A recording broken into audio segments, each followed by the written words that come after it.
అదే RTV app వార్తల్ని క్షణాల్లో చదివే అవకాశం ఉంటుంది. ఒక న్యూస్ పేపర్, ఒక టెలివిజన్ ఛానల్ మీ చేతుల్లో ఎప్పుడు ఉంటాయి. అయితే మా పైరుల గ్రామం, నా పేరు సత్యనారాయణ.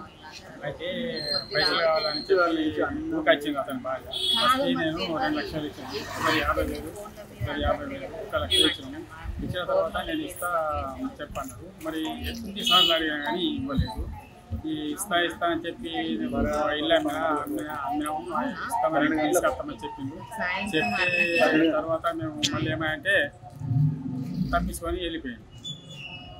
ఇక దీని గురించి ఎన్ని ప్రయత్నాలు చేసినా నాకు ఇవ్వడం లేదు. 2 లక్షలు ఇవ్వాలి.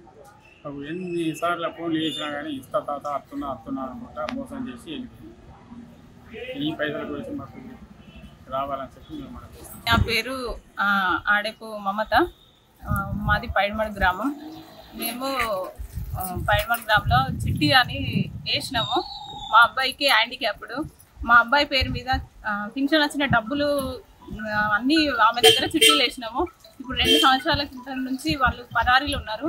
ఈరోజు కోర్టు దగ్గరకు వచ్చిండని తెలిస్తే వచ్చి మా ఫ్రెండ్ వనిత ఆమె వచ్చి దొరకబట్టిన తర్వాత స్టేషన్లో వేసినాము.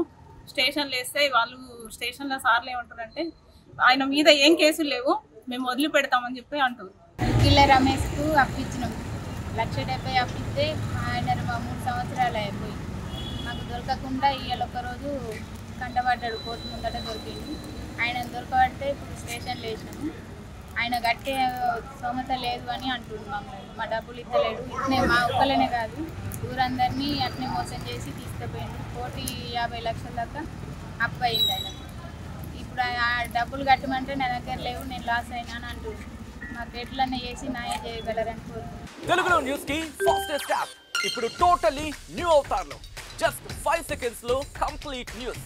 సోషల్ మీడియాలో ట్రెండ్స్ కి one stop solution. Live TV app voice search option తో ఇప్పుడే డౌన్లోడ్ చేయండి లేదా అప్డేట్ అయిపోండి.